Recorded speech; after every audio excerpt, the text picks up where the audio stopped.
Are you sad? Do you feel like things just won't get any better? Has life been hanging you by the balls for so long that they've turned blue and you don't recognize them anymore? And during private meetings with your woman, she get grossed out by them and tell you that she think the two of you should see other people, and so you stalk her at her job to try to figure out why she left you, and then realize that her and her boss have been getting really close, so you confront them one day while they're out getting coffee and make a huge scene in the middle of the Starbucks they were in, so they call police, but then you got tased by the officers because you claim to be a mortar while resisting arrest, spent 2 nights in jail, lost your job, and are now actively seeking therapy? Whoa. You good? So we all know that AI is absolutely a force to be reckoned with because it seems like the speed of artificial intelligence has been ramped up times 10 in recent years. I'm pretty sure you've also came across certain news about people losing their jobs to AI in certain headlines. I'm not going to go into too much detail, but just to name a few, EA Games got rid of 700 people in favor of AI. Fuck. Salesforce got rid of 1,000 jobs in favor of AI. Dell got rid of 2,500 jobs in favor of AI. And Intel got rid of 15,000 jobs in favor of AI. Whew.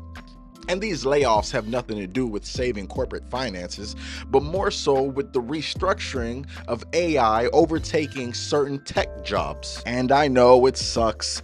It's really ridiculous that corporations are willing to save a dime at any cost. It makes me wonder what far in the future is going to look like when we get so intertwined with AI that we forget what human interaction at the workplace looks like.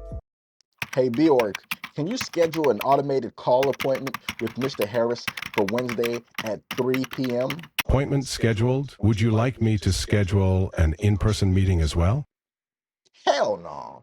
An appointment in person at the workplace in the same room as me?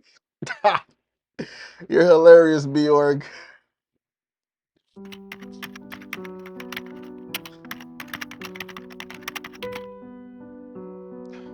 Hey, Bjork, can you tell me I'm doing a good job? You're an exceptional employee, sir. Thanks, Bjork. Very concerning when Ashley Birch, voice actor for Aloy in the Horizon Dawn series, expresses growing fears after hearing her character get voiced by an AI experiment that hopefully doesn't become a reality. I feel worried, and not worried about, I feel worried about this art form, game performance as an art form. We are currently on strike. SAG-AFTRA is on strike against video games because of AI, because this technology exists, because we know that game companies want to use it. We're asking for protections. Corporations and their AI. Are so silly. Anyways, on to the article. So this short article from Live Science talk about a growing concern for AI entering the field of mental health. I'm gonna spare you all the extra details and get straight to the point. So in this article, 4 experiments, 550 people. The goal, talk about a good experience, a bad experience, rate the responses that came from AI, specifically ChatGPT, or human crisis responder. Which one will it be?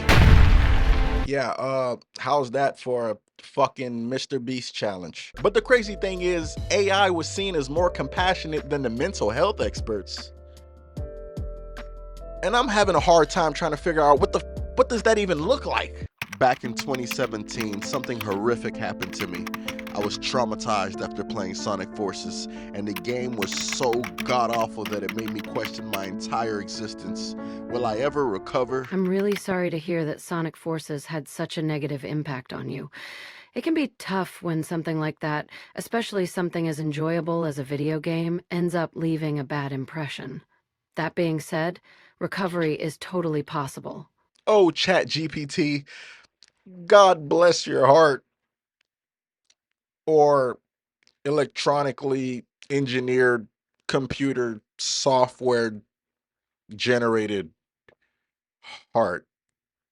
Back in 2017, something horrific happened to me. I was traumatized after playing Sonic Forces, and the game was so god awful that it made me question my entire existence. Will I ever recover?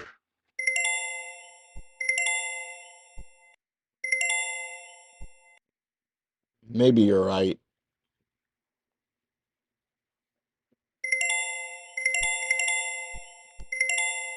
All right, so apparently the AI responses were preferred 68% of the time, even after participants were told what responses came from human and what responses came from AI.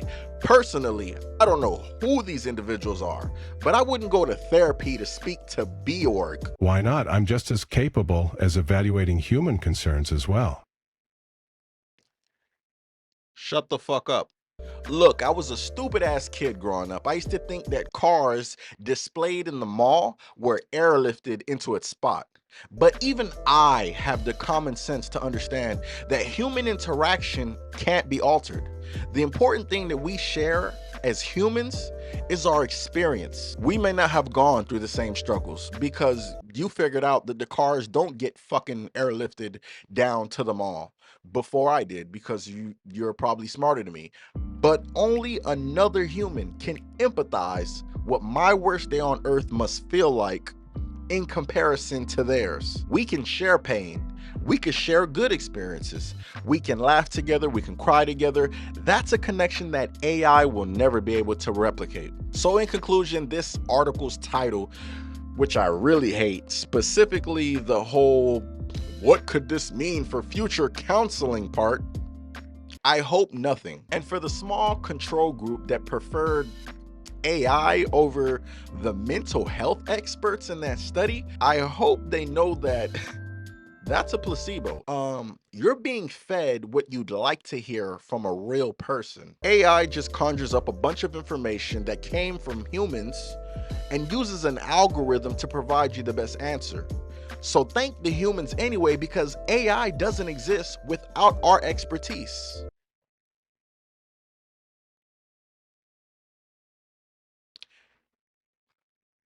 Bjorg, can you end the video now? Sure, I'll commence with ending video now.